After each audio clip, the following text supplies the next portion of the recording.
In the second part of Mod 5, we are going to look at the graphs of the tangent and cotangent functions. We're going to start out by looking at the tangent function.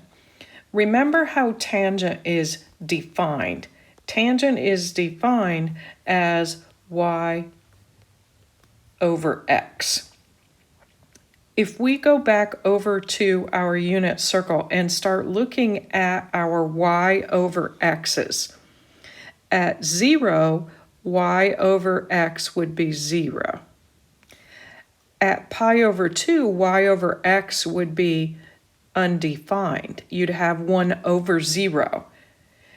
So when you have 0 in the denominator, what that means is that that would be an asymptote. If we come down to 3 pi over 2, or going down, call it negative pi over 2, and do y over x, we would also have undefined. So in order to graph the tangent function, we're going to look at just the first quadrant and the fourth quadrant. When we are in the fourth quadrant, we are going to use the negative version of those angles instead of the positive version of those angles. We're going to do that because at the pi over 2 and negative pi over 2, you have asymptotes. So that's the reason that we are looking at just these two quadrants. So let's start at the smallest and do negative pi over 2. At negative pi over 2, we said that this thing is undefined. So that will be an asymptote. We need a little bit more information than just the values of the axes in order to help us see the shape of this function a little better. The standard that we use is the pi over 4s. So we're going to do negative pi over 4 next. If I look at negative pi over 4 and I put the y over the x, the y and the x are the same value except that one's positive and one's negative.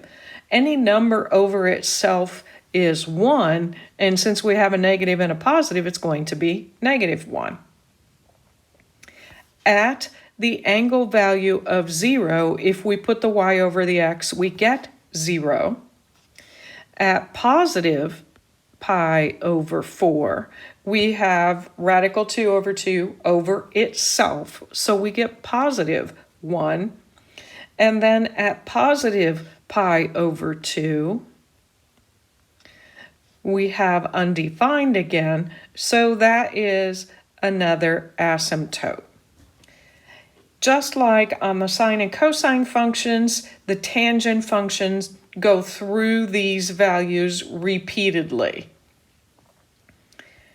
So in setting this up, we have negative pi over 4, and we have negative pi over 2. Now remember, at negative pi over 2, that was an asymptote. We use 0, positive pi over 4, and positive pi over 2. And again, at positive pi over 2, you have an asymptote. The other values that showed up in our table were 1 and negative 1. So we'll put those on the y-axis, the vertical axis. At negative pi over 4, our value was negative 1. At 0, it's 0. And at positive pi over 4, it is positive 1. Now remember what an asymptote is. An asymptote is a line that you get closer and closer to, but never touch. The other thing about the tangent function is that it goes up and down forever. So it's going to go down forever, towards that asymptote, and then up forever towards the right-hand asymptote. So it has kind of this S-curve look between the two asymptotes. And then again, like I said, this would repeat over and over and over again. What I want you to note on here is that the period length for a standard tangent graph went from negative pi over 2 to positive pi over 2, and that in total is pi. As far as amplitude goes, there is no such thing as amplitude because tangent goes up forever on the right hand and goes down forever on the left end. Next up, we're going to look at a graph of a basic cotangent function. Remember how cotangent is defined. Cotangent is x over y. If we put x over y at 0, we are going to get undefined. So there's our asymptote. If we put it x over y at pi over 2, we're going to get 0. If we go over to pi, we're going to get the undefined again. So there's our other asymptote. So the boundary that we use for the basic cotangent function goes from 0, where the first asymptote happens, to pi, where the second asymptote happens. So this is undefined, which is an asymptote, and so is pi undefined, which means we have an asymptote there. Going by what we did on the tangent graph, we also use the pi over 4s to get a little more shape on this graph. So at positive pi over 4, if you put the x over the y, you have radical 2 over 2 over itself, which is 1. At pi over 2, you put x over y, you get 0. At 3 pi over 4, you have radical 2 over 2 for both coordinates, but the x coordinate is negative. So you get negative 1 this time. So this graph is very similar to the tangent graph in several ways. What is different is that our first mark is at 0 this time, and that will be an asymptote. And then we have pi over 4, pi over 2, 3 pi over 4, and pi, which is also an asymptote. Our high value that we have is a 1, and our low value is a negative 1 as far as the values of cotangent that we found. And now if we plot these points, at pi over 4, we are at 1. At pi over 2, we are at 0. At 3 pi over 4, we are at negative 1. But we have asymptotes again. So remember that asymptotes mean you are getting closer and closer to that and going on forever, but never touching it. So on both sides, we have asymptotes. We have another S-curve looking item, but this time it's high on the left and low on the right, where tangent was the reverse of that. If we think about the period of this, how long did it take us to go through one cycle? Pi. Amplitude is not applicable on these problems because it goes high and low forever. The rules that we talked about for moving around or changing the shape of trig functions when we were graphing sine and cosine will hold true when we graph tangent and cotangent. In looking at example 7, where we want to graph one period of y equals the tangent of 4x, let's go back and think about our letters here. A, the number out front, is a 1. What that's going to affect on tangent and cotangent is just what number you put on the vertical axis. Since this is 1, it's going to stay the same as the basic functions and be a 1. The b is what's right in front of x. In this case, it's 4. And the c, there is no c, so you can think of that as 0. Period. Remember, to find period, you always take standard period length. Standard period length for tangent is pi, and put it over your b. So instead of going through one cycle in pi, we are going to go through one cycle in pi over 4. Our increments, we do the same thing we were doing before. We take pi over 4, and since this is a fraction already, instead of dividing by 4, I'm going to multiply by 1/4 and get pi over 16. Because c equals 0, there is no phase shift.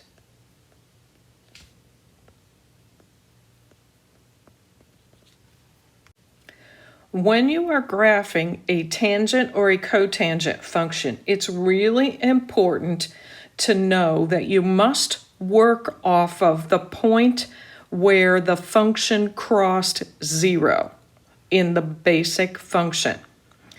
A tangent function crosses 0 at 0. So because we had no phase shift, that stays the same on this problem. Our increments from that 0, we're going to count by pi over 16s. And what's a little bit different from when you graph a sine or a cosine, from a sine or a cosine, you just start at 0 and count out 4 more places. On a tangent or a cotangent, you find where you are on the x-axis, and then you go 2 to the right and 2 to the left of that point. So we are going to go 2 marks to the right and 2 marks to the left, and we're going to count by pi over 16. So the first mark will be pi over 16, and then the second mark, pi over 16 plus pi over 16, is 2 pi over 16, which simplifies to be pi over 8. The second mark over is always your asymptote. Going to the left of our 0 value, 0 minus pi over 16 is going to put us at negative pi over 16. Negative pi over 16 minus pi over 16 gives us a negative pi over 8, or negative 2 pi over 16, whichever you prefer. The second mark over is always the asymptote. The vertical axis, we will use the value of a. In this case, it's 1, so we'll have 1 and negative 1. And then recognize that this is a tangent function. Tangent is low on the left, so at negative pi over 16 will be low. Then we have the 0, and at positive pi over 16, we have the high. Now connect your points using your asymptotes, knowing that you're going on forever, and there is your function. On example 8, we are graphing one period of the function y equals 3 times the cotangent of 1/2 x. So on this problem, our a is 3, our b is 1/2, and c is, again, 0. Because a is 3, the markings on the vertical axis will be 3. So keep that in mind. B, having a value of 1/2, is going to change our period. So let's do our formula for period. Standard period length for cotangent is pi. Pi divided by b divided by 1/2 is the same thing as pi times 2. So our new period length for this cotangent function will be 2 pi. The increments, take the period length you just found, 2 pi, divide it by 4, so our increment will be pi over 2. No phase shift on this because c is 0.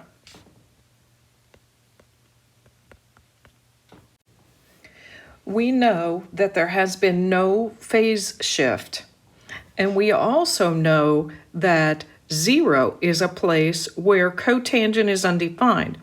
So we know that 0 is still an asymptote. Our period length has to be 2 pi now, so that means that the other asymptote has to happen at 2 pi. Now, halfway between the two asymptotes is where the 0 happens. So halfway between 0 and 2 pi is pi. Halfway between the asymptotes and pi has to be your highs and your lows. Halfway between 0 and pi is pi over 2. Halfway between pi and 2 pi is 3 pi over 2. Our a was 3. So our vertical axis, we need a 3 and a -3. Our 0 is happening at the center. And then this is a cotangent function. Cotangent starts high, ends low. So putting this in between our asymptotes and following our points, there is the graph of our cotangent function. On example 9, we are going to graph one period of y equals the tangent of the quantity 2x minus pi. A on this one is 1, B is 2, and C equals -pi. Our labels on the vertical axis will be the A value, which is 1. Period, because this is a tangent function, we take standard length of pi divided by b, so our period is pi over 2. Our increments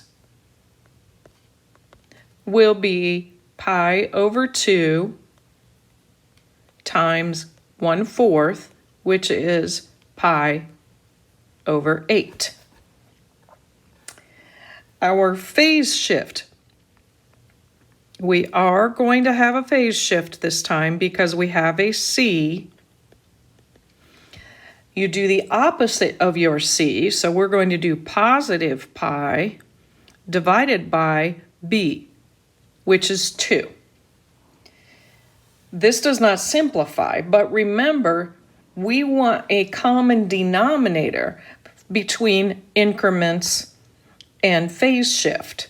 So I'm going to think of this as being 4 pi over 8, so that now I have a common denominator for those two items. When you need to do a phase shift on a tangent or a cotangent graph, you move the point where the basic function crosses the x-axis first, and then you find the other values off of that new point. Because this is a tangent function, the basic graph crosses at 0, 0. So instead of crossing at 0, this function, because of the phase shift, will now cross at pi over 2. So there's our 0 point. I'm going to put the common denominator version of that down below, 4 pi over 8. Our increments are pi over 8. Remember, we need 2 marks on each side of this 0 value. So the first mark to the right, 4 pi over 8 plus pi over 8, is going to put me at 5 pi over 8. The second mark will be 6 pi over 8, which is 3 pi over 4. And the second mark over is our asymptote. Do the same on the left.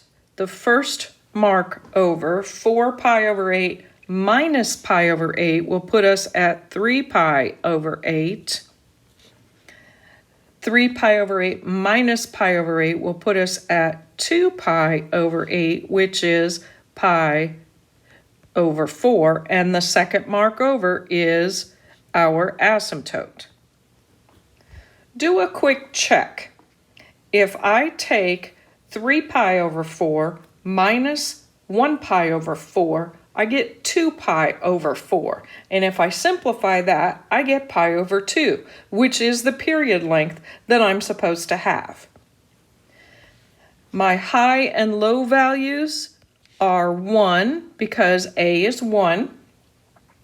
This is a tangent function, so it starts low, ends high, and then we put in our curve between our asymptotes, and that's the graph of this function. The last example for tangent cotangent, we are going to graph one period of the function y equals the cotangent of the quantity 3x plus pi over 4. Our A is 1, B is 3, and C is pi over 4. So our mark on the vertical axis will be 1, since A is 1. Our period, standard period length for cotangent is pi, divided by B gives us 3. The increments will be pi over 3 times 1/4, since it's already a fraction, which gives us pi over 12. Our phase shift.